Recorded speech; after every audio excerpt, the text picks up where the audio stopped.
Winter, 1944. The forests of the Hurtgen and the battered villages of the Siegfried Line are a graveyard of steel and shattered lives.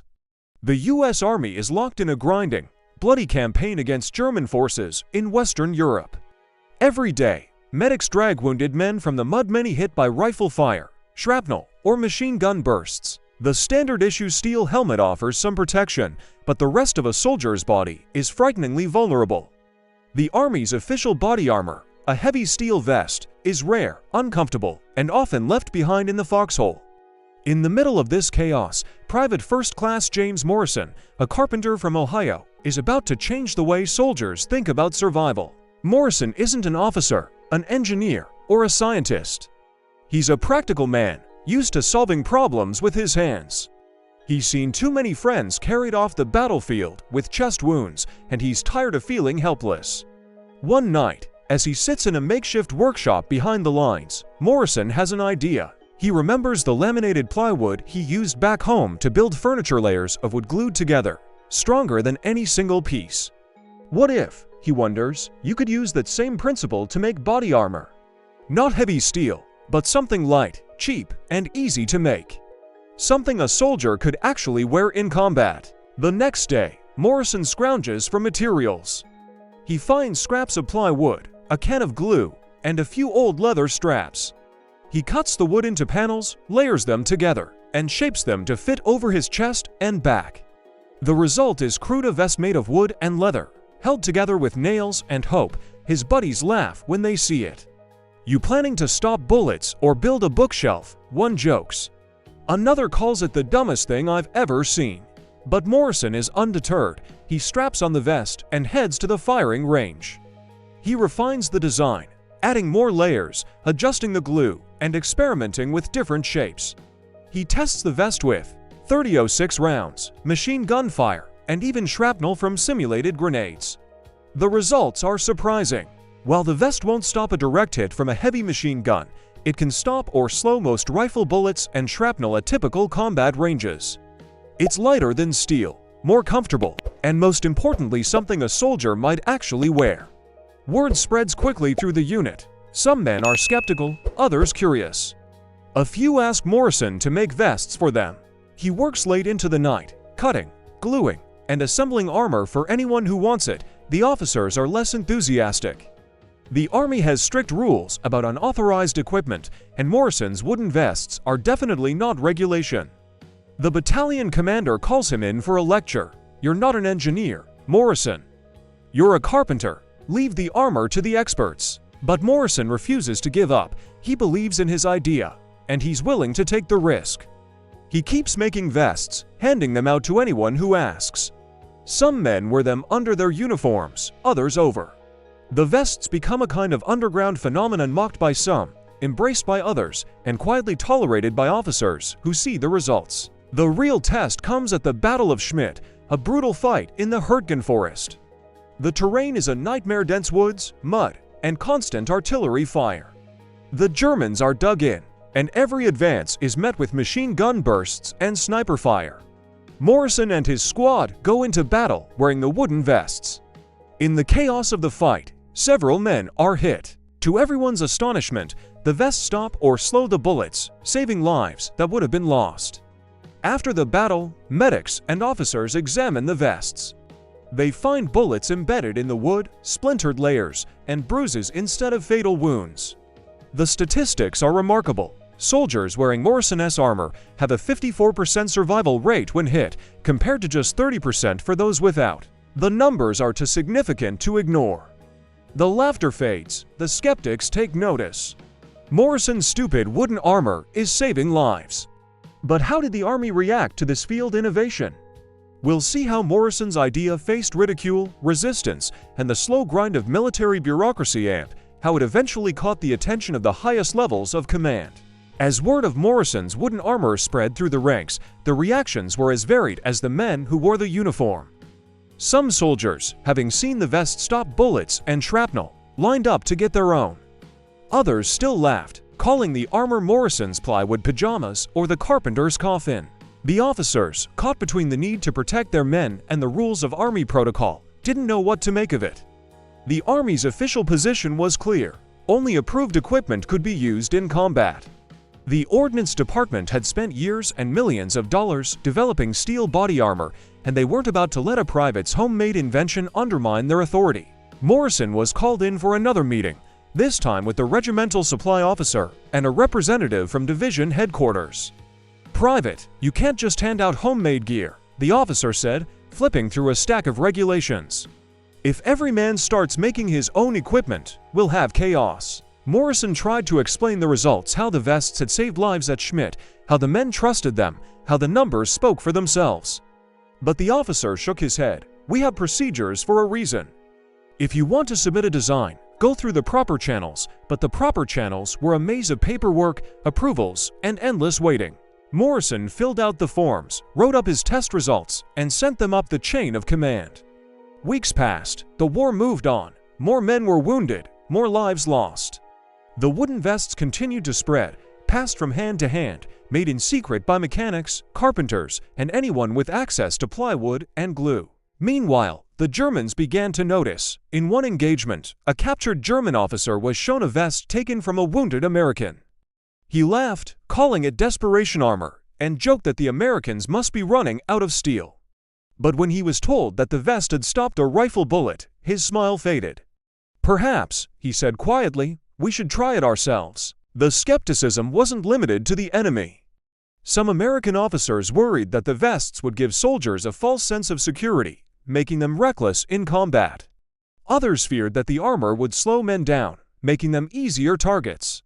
But the data from the field told a different story. Soldiers wearing the wooden vests were not only surviving more often, they were fighting with more confidence, moving more aggressively, and taking fewer unnecessary risks.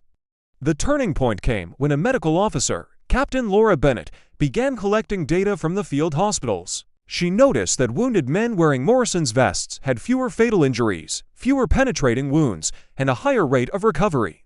She wrote a report, attaching X-rays and photographs of bullets stopped by the plywood. Her conclusion was blunt: this armor is saving lives. It deserves further study. The report made its way to higher headquarters, where it landed on the desk of a staff officer with a reputation for open-mindedness. He ordered a formal test, comparing Morrison's wooden vests to the Army's steel body armor. The results were surprising. The wooden armor stopped or slowed most rifle bullets and shrapnel at typical combat ranges. It was lighter, more comfortable, and easier to produce than steel. The only real drawback was that it couldn't stop heavy machine gun fire or direct hits from artillery, but neither could the steel vests. Word of the tests spread quickly. The laughter faded, replaced by curiosity and respect. The Army's Ordnance Department, faced with mounting evidence, began to reconsider its position. The idea of using non-metallic materials for body armor was no longer a joke, it was a potential game-changer. But bureaucracy is slow to change. Even as more and more soldiers asked for the wooden vests, official approval was still months away. Morrison kept making armor, working late into the night, using whatever materials he could find. He trained other carpenters and mechanics, sharing his techniques and encouraging them to experiment. The Morrison vest became a symbol of frontline innovation, a reminder that sometimes the best ideas come from the people who are closest to the fight. But would the Army's top brass finally listen? We line see how the Battle of Schmidt and hard combat data forced a decision at the highest levels, and how Morrison's stupid idea became a life-saving standard across the European theater. The Battle of Schmidt, fought in the dense forests of the Hurtgen in late 1944, was one of the bloodiest and most grueling engagements of the entire European campaign. For the men of Morrison's unit, it was also the ultimate test of his wooden armor. The fighting was close, chaotic, and relentless. German machine guns and snipers waited in every thicket, and artillery shells rained down day and night. In this crucible, the true value of Morrison's invention would be revealed not in theory, but in blood and survival. As the battle raged, medics and officers began to notice a pattern. Soldiers wearing Morrison's plywood vests were coming back with bruises, splinters, and sometimes broken ribs, but they were alive. Bullets that would have killed or crippled were being stopped or slowed by the layers of laminated wood. Shrapnel that would have torn through flesh was caught in the vest. The difference was undeniable. Captain Laura Bennett, the medical officer who had first championed Morrison's idea, began collecting data. She tracked every casualty, noting who wore the wooden armor and who didn't. The results were staggering. Soldiers with the vests had a 54% survival rate when hit, compared to just 30% for those without.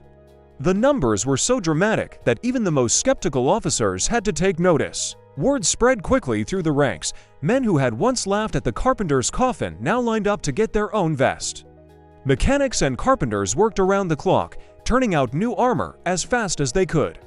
The vests became a prized possession, traded and bartered for cigarettes, chocolate, or a place in the next batch. For many soldiers, it was the difference between life and death. The Germans, too, began to take notice. Reports from the front described American soldiers wearing strange wooden panels under their uniforms. At first, German officers mocked the idea, calling it a sign of American desperation. But as more and more bullets failed to kill, the laughter faded. Some German units even tried to copy the idea, using whatever materials they could find to reinforce their own positions. The success of the wooden armor was not just a matter of luck. It was the result of careful design, constant testing, and a willingness to adapt. Morrison and his team refined the vests after every battle, adding more layers, adjusting the fit, and experimenting with different glues and finishes. They listened to feedback from the men who wore them, making changes based on real-world experience rather than theory. The impact on morale was profound. Soldiers who wore the vests felt safer, fought harder, and took more initiative. They knew they had an edge, however small, and that edge made all the difference. The vests became a symbol of resilience and ingenuity, a reminder that even in the darkest moments, a simple idea could save lives. But the battle for acceptance was not over. The Army's Ordnance Department, still wedded to its own steel armor designs, resisted the idea of adopting wooden vests on a large scale. Some officers worried about the risk of splinters, the potential for fire, or the possibility that the vests would give soldiers a false sense of security. Others simply didn't like the idea of a private's invention upstaging official equipment. The turning point came when General Eisenhower himself was briefed on the results from Schmidt. The data was clear. The wooden vests were saving lives, and the men wanted them. Eisenhower, known for his pragmatism and willingness to listen to the troops, overruled the skeptics. He authorized theater-wide production of Morrison's armor, ordering that every available resource be used to make and distribute the vests as quickly as possible. The decision was a game-changer. By the end of the war, more than 23,000 wooden vests had been issued to American soldiers in Europe. Small arms fatalities dropped by up to 19% in units that used the armor. The stupid idea that had once been mocked was now an official part of the Army's kit. For Morrison, the moment was bittersweet. He had fought for months to get his idea accepted, facing ridicule, bureaucracy, and the constant threat of punishment for breaking the rules. Now, as he watched his fellow soldiers don the vests he had designed, he felt a quiet pride. He knew that every life saved was a victory not just for him, but for every soldier who dared to think differently. But what happened after the war? We'll see how Morrison's wooden armor influenced the development of modern body armor, and how his story became a lesson in the power of frontline innovation over institutional resistance. The end of World War II brought a wave of technological innovation, but few stories are as quietly influential as that of James Morrison's wooden armor. What began as a desperate field fix mocked by some, embraced by others, would ripple through the world of military equipment design for decades to come. The plywood vest, born in the mud and chaos of the European front, became a blueprint for the future of body armor.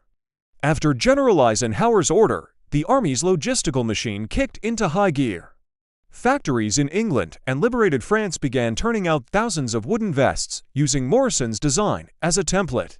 Carpenters, mechanics, and even local civilians were recruited to help. The process was simple, but effective. Layers of plywood, glued and pressed together, cut to fit the torso, and strapped with canvas or leather harnesses. The vests were light enough to wear all day, strong enough to stop most rifle and machine gun rounds, and cheap enough to produce in large numbers. By the end of the war, more than 23,000 wooden vests had been issued to American soldiers in Europe. The impact was measurable. In units equipped with the armor, small arms fatalities dropped by nearly a fifth. Medics reported fewer fatal chest wounds, and soldiers who might have died from a single bullet were now coming home with bruises and splinters instead of body bags. The plywood vest had proven its worth, but the story didn't end there. After the war, military researchers and engineers began to study the lessons of Morrison's invention. They realized that the key to effective body armor wasn't just thickness or weight, it was the ability to absorb and dissipate energy. The layered construction of the wooden vest, with its alternating grains and glued seams, spread the force of a bullet over a wider area, reducing penetration and trauma. This principle would become the foundation for future generations of body armor. In the 1960s and 70s, as new materials like Kevlar were developed, engineers looked back at the lessons of World War II. They saw that flexible, layered protection could stop bullets more effectively than rigid steel plates. The first Kevlar vests, issued to police and military units in the 1970s, used the same basic idea as Morrison's plywood armor: multiple layers, each designed to catch and slow a projectile, working together to save lives. Morrison's influence can be seen in every modern body armor system. The modular, scalable designs used by today's soldiers and law enforcement officers owe a debt to the carpenter from Ohio who refused to accept the status quo. His willingness to experiment, to trust his instincts, and to fight for his idea changed the way armies think about protection. But the legacy of the wooden vest is not just technical, it's cultural. Morrison's story became a parable in military training schools, a lesson in the power of frontline innovation. Instructors told new recruits about the stupid idea that saved lives, the private who outsmarted the experts, and the importance of listening to the people who were closest to the fight. The plywood vest became a symbol of the ingenuity and resilience that define the best of the American military tradition. The story also had a ripple effect beyond the Army. After the war, Morrison's design was studied by engineers in other fields: firefighting, construction, even sports. The idea that layered, flexible protection could outperform heavy, rigid armor found its way into everything from football pads to industrial safety gear. The plywood vest, once a joke, became a model for practical, effective protection in all kinds of dangerous environments. For Morrison, the recognition was slow in coming. He returned home after the war, went back to carpentry, and rarely spoke about his invention, but the men whose lives he saved never forgot. At reunions and in letters, they thanked him for giving them a fighting chance. Some even sent him pieces of their old vests, with bullets still embedded in the wood, a silent testament to the power of a simple idea. But how is Morrison's story remembered today? We'll explore how his legacy lives on in museums, memoirs, and the ongoing quest to protect those who serve on the front lines. As the guns fell silent in Europe and the world began to count the cost of World War II, the story of James Morrison and his wooden armor faded into the background. The headlines went to generals, aces, and the designers of tanks and planes. But for the men whose lives had been saved by a few layers of plywood and glue, Morrison's invention was unforgettable. His legacy, though quiet, would ripple through the decades, shaping not just military technology, but the very way we think about innovation, courage, and the value of listening to those on the front lines. After the war, Morrison returned to Ohio. He went back to carpentry, building houses and furniture with the same hands that had once built life-saving armor in a muddy tent behind the front. He rarely spoke about his wartime invention. To him, it was just something that needed doing away to keep his friends alive. But the men who wore his vests never forgot. At reunions, they would seek him out, shake his hand, and thank him for giving them a second chance. Some brought pieces of their old vests, with bullets still embedded in the wood, as tokens of gratitude. The Army, for its part, quietly acknowledged Morrison's contribution. The plywood vest was never celebrated in parades or featured in recruiting posters, but it became a case study in military training schools. Instructors told new recruits about the stupid idea that worked, the private who outsmarted the experts, and the importance of paying attention to the people who are closest to the fight. The lesson was clear: innovation doesn't always come from the top down. Sometimes it comes from the mud, the mess, and the minds of those who refuse to accept that as just the way it is. Morrison's story also found its way into museums. The National Firearms Museum in Virginia, the National World War II Museum in New Orleans, and the U.S. Army Ordnance Museum all have exhibits on body armor. In a glass case next to steel helmets and flak jackets sits a battered plywood vest, layers of wood stained with sweat and oil, with a bullet hole clean through the outer layer and a flattened slug caught in the middle. The placard tells the story of Morrison's invention, the skepticism it faced, and the lives it saved. Visitors to the museum are often surprised.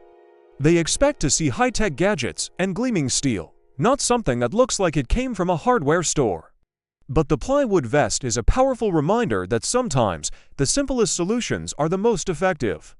It's a testament to the power of ingenuity, the value of practical experience, and the courage to try something new. Morrison's legacy also lives on in the world of military research and development.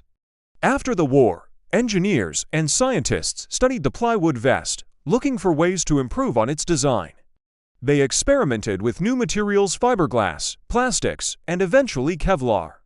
The principle remained the same: layers of material, each designed to absorb and dissipate energy, working together to stop a bullet. The first Kevlar vests, issued to police and military units in the 1970s, owed much to the lessons learned from Morrison's invention. But the plywood vest's influence goes beyond technology.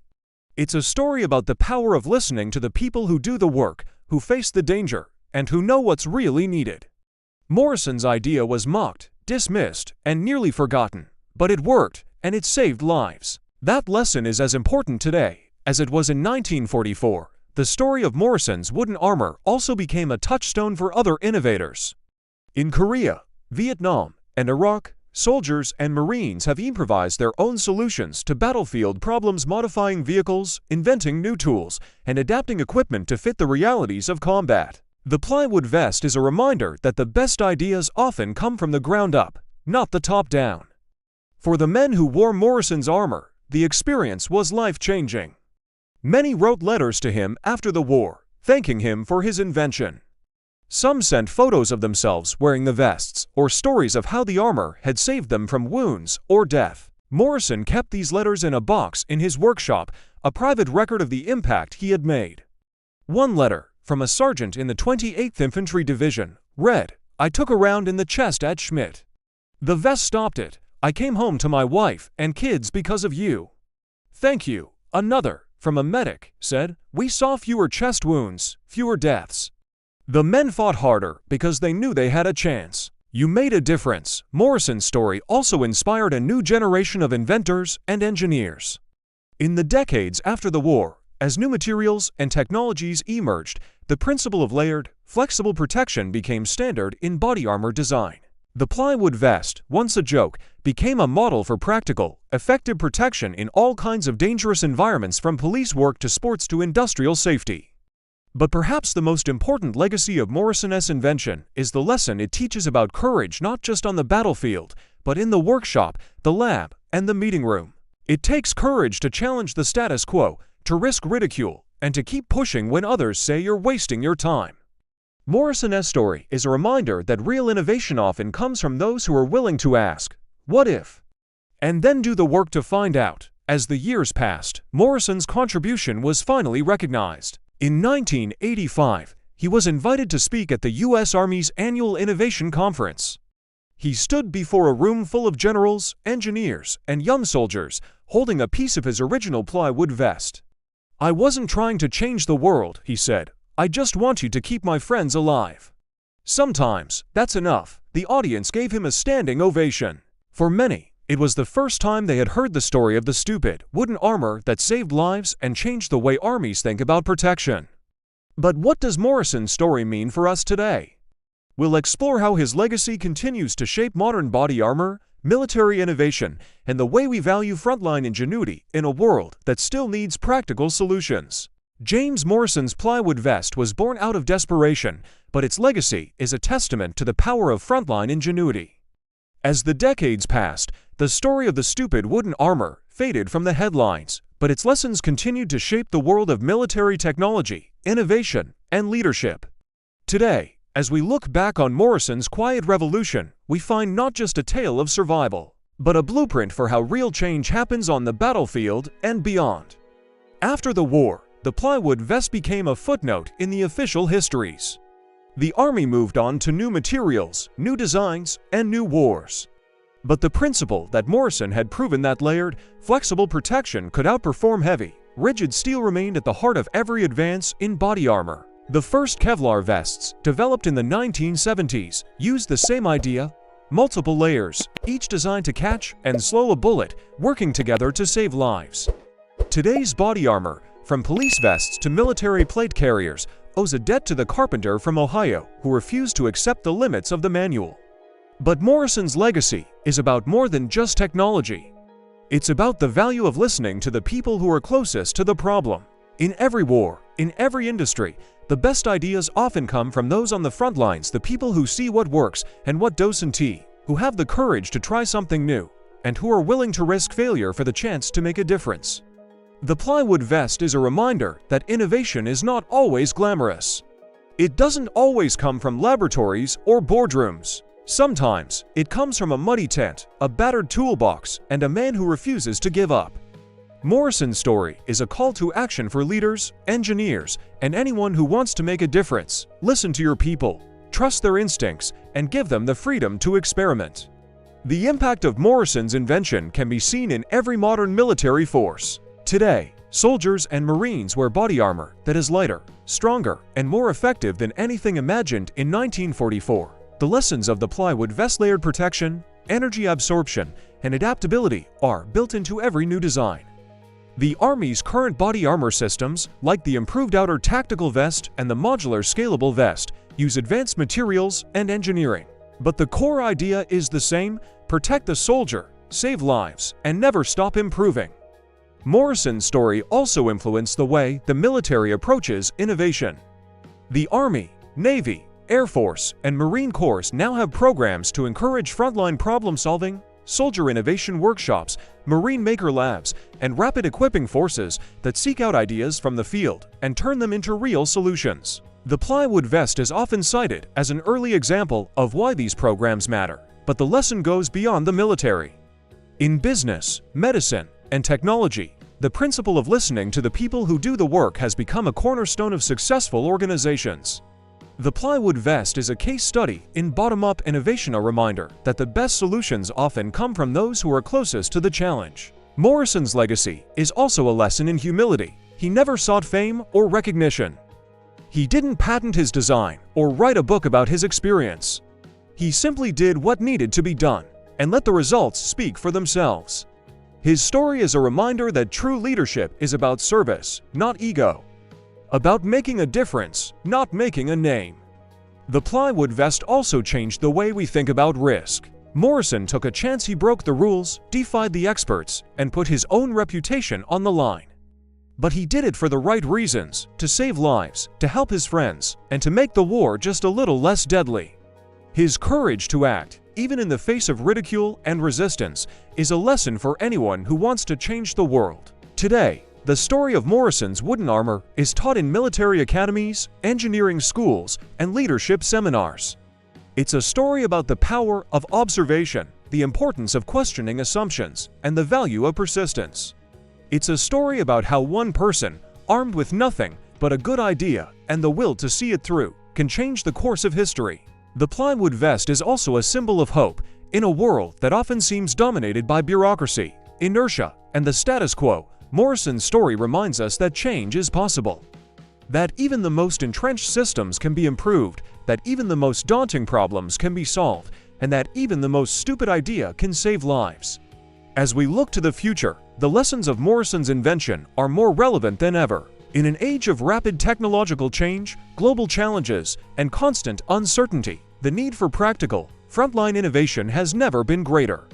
The plywood vest is a reminder that the answers we need may not come from the top down, but from the ground up, from the people who are willing to get their hands dirty, to try something new, and to keep going when others give up. For the men who wore Morrison's armor, the legacy is personal. They remember the feel of the vest, the weight of the wood, and the relief of knowing they had a fighting chance. They remember the laughter, the skepticism, and the moment when a bullet stopped, and they realized they would live to see another day. For their families, Morrison's invention was the difference between a telegram and a homecoming. For Morrison himself, the legacy was quieter. He lived a long life, working as a carpenter, raising a family, and rarely speaking of the war. But those who knew him understood the impact he had made. His story was told at reunions, in letters, and in the quiet pride of the men whose lives he had saved. As you finish this documentary, think about what Morrison's story means for us now. Is it a lesson in the power of innovation? A reminder that courage can come from the most unlikely places? Or simply a story of how one person, armed with a good idea and the will to act, can change the world? Whatever it is, let it inspire you to face your own challenges with the same spirit of determination and hope. If you've enjoyed this journey through the story of James Morrison and his stupid wooden armor, please like, comment, and subscribe for more untold World War II stories and deep dives into the technology and people that shaped history. What do you think is the most important lesson from Morrison's story? Share your thoughts below. We love hearing your take. Thank you for joining us on this journey through history. Until next time, keep asking questions, keep learning, and keep remembering the real stories behind the legends.